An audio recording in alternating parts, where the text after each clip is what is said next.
जैसे कि मैंने पिछले वीडियो में आपको अनुपात और समानुपात के बारे में बताया था, अब उससे संबंधित जितने भी विविध उदाहरण बनते हैं मैं उसके बारे में बताने जा रहा हूं, जो सभी कंपटीशन में पूछे गए हैं। अभी जूनियर का भी वैकेंसी आने वाला है, उसके लिए भी अत्यंत उपयोगी है। टेट, सुपर टेट, एनटीपीसी, रेलवे इत्यादि के लिए उपयोगी है। टीजीटी भी है उसमें शामिल। तो देखो A/3 अनुपाते B/4 अनुपाते C/5। तो पूछ रहा है A अनुपाते B अनुपाते C का मान क्या होगा।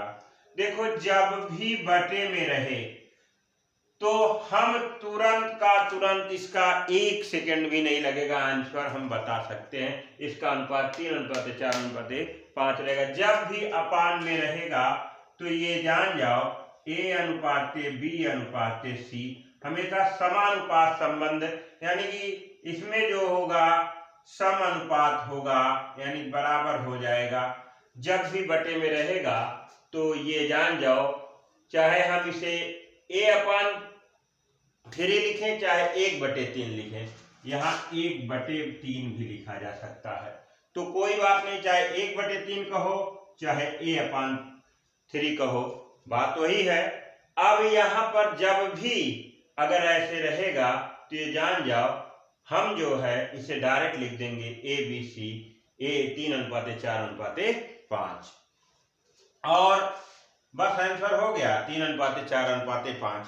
अगर फिर देखो दूसरे प्रकार का, यदि हम करें 6 से फिर इसके बाद जो है 11 से, देखो इस प्रकार का हो 6 से 11 भी और 7C, तो A अनुपाते B अनुपाते C question mark. ये पूछ रहा है कि क्या होगा। देखो, अब ये था बटे में, तब ये हो गया अनुपात A अनुपाते B 3:4:5। जब गुणे में रहे तो गुणे में हमेशा व्युत्क्रम का संबंध बनता है। व्युत्क्रम माने प्रतिलोम संबंध, प्रतिलोम माने उल्टा या व्युत्क्रम माने उल्टा। तो अनुलोम संबंध यहाँ बनेगा। जब बटे में रहेगा तो अनुलोम संबंध और गुणे में रहेगा तो प्रतिलोम संबंध। प्रतिलोम माने उल्टा, अनुलोम माने समानुपाती। तो अब यहाँ पर ये अनुलोम संबंध बनेगा जब बटे में रहेगा। अब ये है तो ये है गुणे में है, इसलिए यहाँ पर क्या रहेगा, यहाँ पर जो रहेगा प्रतिलोम संबंध रहेगा A अनुपाते B अनुपाते C। तो हम लिख सकते हैं 1/6। जब भी गुणे में रहेगा तो हम 1/6 यहाँ लिख सकते हैं 1/11 और यहाँ 1/7 ये लिख सकते हैं। अब हम जान रहे हैं इसका हम चाहे एलसीएम लेके मल्टीप्लाई कर दें तो A अनुपाते B अनुपाते C का अनुपात आएगा, लेकिन हम एलसीएम लेंगे तो समय लगेगा। हम सेकंडों में बताना चाहते हैं कैसे हल होगा। विद्यार्थी भाषा में कहते हैं ढकौआ मेथड। देखो, इसको हम ढक लेंगे। जब भी A का अगर हम निकालेंगे A अनुपाते B अनुपाते C ये निकालेंगे तो A को हम ढक लेंगे तो 11×7=77। फिर B का निकालेंगे तो B को ढक लेंगे 6 से, इसमें गुणा करो 6×7=42। फिर क्या, C को ढक लो 11×6=66। अब देखो क्या ये किसी से कटेगा। अगर कोई भी अंक जो है इसको डिवाइड कर सकता है वो और भी सिंप्लीफाई हो सकता है, सरल हो सकता है। तो हम देख रहे हैं ये किसी से भी नहीं कटेगा, अतः A अनुपाते B अनुपाते C का मान यही आ गया, यही आंसर हो गया। और देखो हम बता रहे हैं कि अगर इसी प्रकार अगर दे दिया जाए 2/5 A अनुपाते 3/4 B अनुपाते 4/5 C, तो A अनुपाते B अनुपाते C question mark ये पूछ रहा है। तो बिल्कुल जैसे हमने बताया वही आप करोगे। कैसे क्या करें, ये अनुपाते B अनुपाते C। तो अब यहाँ पर देखो गुणे में है तो हमेशा प्रतिलोम हो जाएगा, तो गुणे में हमेशा प्रतिलोम बनेगा, प्रतिलोम का मतलब ये पलट जाएगा, 1 अपान करेंगे तो 1 अपान करें चाहे 1/2/5 लिखें, जैसे अभी यहाँ बताए हम किसी से 1/6 कर दे तो 1/2/5, तो इसको हम पलट कर लिख सकते हैं, यही पलट दो 5/2, फिर ऐसे हो जाएगा 4/3 और ये हो जाएगा 5/4। अब यहाँ पर हम क्या करें, देखो 3, 2, 3, 4 का एलसीएम 12 होगा, तो हम एलसीएम से इसमें मल्टीप्लाई कर देंगे, अनुपात 4/3 12 अनुपात 5/4 to 12। अब यहाँ से 2 छक 12, 5 छक 30 और 3 चौक 12, 4 चौक 16, अनुपात 4 तिहाई 12, 5 तिहाई 15। तो क्या किसी से कट रहा है, कोई भी संख्या इसे काट रही है, 2 तो काट रहा है लेकिन 15 नहीं कट रहा है, इसलिए ए अनुपात बी अनुपात सी की वैल्यू यही हो जाएगा 30:16:15 हो जाएगा। अब ये तीनों टाइप का हमने बता दिया, एक भी सेकंड नहीं लगा इसको बताने में। 960 रुपए के लाभ को ए तथा बी में 1/3 अनुपात 1/5 के अनुपात में बांटा गया, तो उनके लाभों का अंतर क्या होगा, तो उनके लाभों का अंतर क्या होगा ये पूछ रहा है। एक भी सेकंड नहीं लगेगा, ये सवाल हल हो जाएगा, ध्यान दो। अब यहाँ लिखेंगे 1/3, यहाँ लिखे 1/5। तो हमने बताया है इसमें क्या करो, चाहे एलसीएम लो चाहे क्रॉस मल्टीप्लिकेशन कर दो, यहाँ 5 हो गया, यहाँ 5 1 5 3 1 3, ये 5:3 का अनुपात आ गया। अब यहाँ अनुपाती योग कितना हो जाएगा, अनुपाती योग हो गया 5-3 = 8, और अब कितना है 960। तो हमें कह रहा है उनके लाभों का अंतर क्या होगा, तो अब यहाँ पर अंतर निकाल दो,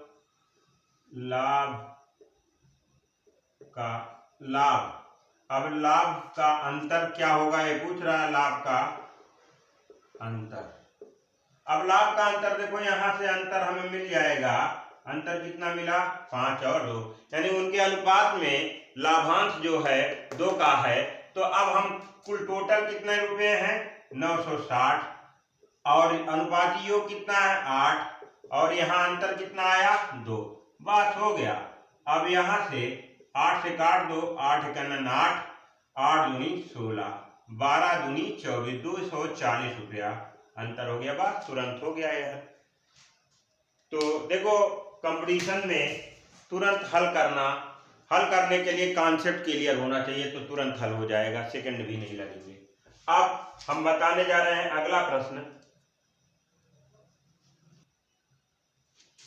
2600 रुपए को ए, बी तथा सी के बीच 2, 3 और 4 के विलोमानुपात में बांटने पर सी को कितनी राशि मिलेगा, ये पूछ रहा है। विलोमानुपात, अब देखो विलोमानुपात का मतलब इसका विलोम, 2 का विलोम क्या होगा 1/2, 3 का विलोम क्या होगा 1/3, 4 का विलोम क्या होगा 1/4।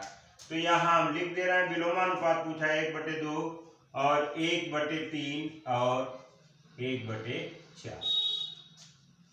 तो हम जो है क्या करेंगे, यहाँ पर हम फिर वही मेथड करेंगे जो अभी हमने मेथड बताया था, कि हम क्या करें, इसको ढक लें, देहाती भाषा में जिसे ढका मेथड कहते हैं।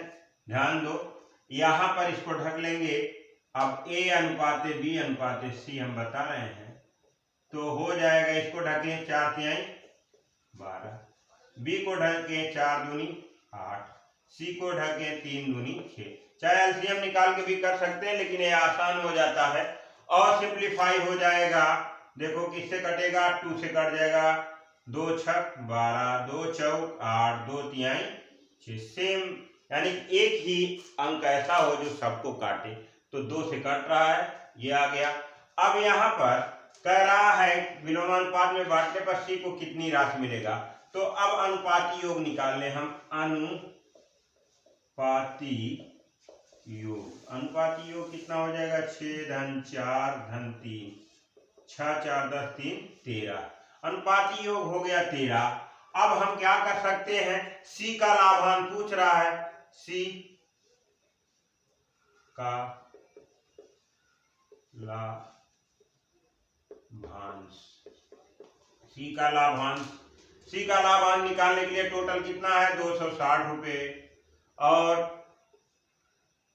अपान 13, और सी, यहाँ सी का कितना लाभांश है 3, तो 13 दूनी 26, तो ये हो गया 600 रुपया सी का लाभांश। अगर ए का पूछता तो 6 से गुणा करते, 6 दूनी 1200 रुपया ए का लाभांश होता। अगर ये बी का पूछता तो बी का कितना है 4 दूनी 800 लाभांश होता। तो ये हो गया, ये प्रश्न हो गया। देखो इसमें दिया है ए अनुपाते बी बराबर 2 अनुपाते 1, बी अनुपाते सी बराबर 1 अनुपाते 3, सी अनुपाते डी बराबर 2 अनुपाते 3, डी अनुपाते ई बराबर 1 अनुपाते 2। तो ए अनुपाते बी अनुपाते सी अनुपाते डी अनुपाते ई का मान, ये लगभग सभी एग्जामों में पूछे गए, एसएससी में भी पूछे गए हैं ऐसे सवाल। ध्यान दो कैसे लगेगा। अब हम ए के नीचे ए और बी के 2 अनुपाते 1 लिख लिए, 2 अनुपाते 1 लिख लिए। फिर देखो हमें बी अनुपाते सी, तो बी के नीचे भी लिखो, बी है बी के नीचे यहाँ 1 और सी के नीचे क्या लिखेंगे 3। फिर क्या दिया है, सी अनुपाते सी के नीचे लिखो यहाँ 2, अंतर करके नीचे लिखते जाओ 2, और यहाँ पर डी है 3, ये हो गया। और फिर डी के नीचे फिर लिखो यहाँ पर, यहाँ कितना है 1 है, यहाँ कितना है ई कितना है 2 है। अब देखो हम क्या करेंगे, हमारी बातों को समझो, ये तुरंत का तुरंत, एक सेकंड भी नहीं लगेगा, तुम अनुपात बता दोगे चाहे जैसे भी अनुपात पूछे। तो हम क्या करेंगे, देखो अब यहाँ सी के बगल जो सी के पहले संख्या है 1, वही 1 यहाँ लिखेंगे, फिर 1 है तो 1 है 1 है, यहाँ 3 है तो 3, तो यहाँ भी 3 लिखेंगे, यहाँ भी 3 लिखेंगे। और देखो ये 1 है तो ये 1 है तो इसके आगे भी 1 रहेगा, और यहाँ पर 2 है तो यहाँ 2 हो जाएगा, यहाँ 2 हो जाएगा, यहाँ 3 है तो यहाँ 3 हो जाएगा, और यहाँ 1 है तो यहाँ 1 हो जाएगा, यहाँ 1 हो जाएगा, यहाँ 1 हो जाएगा। बस अब हो गया। अब ए अनुपाते बी अनुपाते सी अनुपाते डी अनुपाते ई, चाहे जितना भी बड़ा अनुपात क्यों ना हो, इससे निकाला जा सकता है। इन सब का आपस में मल्टीप्लाई कर दो, इन सब का जितना है वही इसका अनुपात हो जाएगा इसका। अब गुणा करेंगे, 2 दूनी 4, 4 एकन्नन 4, 4 हो गया, इसमें 2 एकन्नन 2 हो जाएगा, 3 दूनी 6 हो गया, यहाँ क्या हो जाएगा 3 त्रिका 9 हो जाएगा, यहाँ 3 त्रिका 9 दूनी 18 हो जाएगा। क्या ये किसी से कट रहा है? अगर ये कट रहा है तो ठीक है, नहीं कट रहा है तो अब यहाँ 2 दूनी 4 हो गया, 4 अनुपाते 2 अनुपाते 6 अनुपाते 9 अनुपाते, अभी कटेगा नहीं किसी से। ए अनुपाते बी अनुपाते सी अनुपाते डी अनुपाते ई का अनुपात आ गया, ये यही आपका आंसर हो गया। यही आपका आंसर हो गया। देखो ये सेकंड भी नहीं लगा, आपका ये आंसर निकल कर आ गया।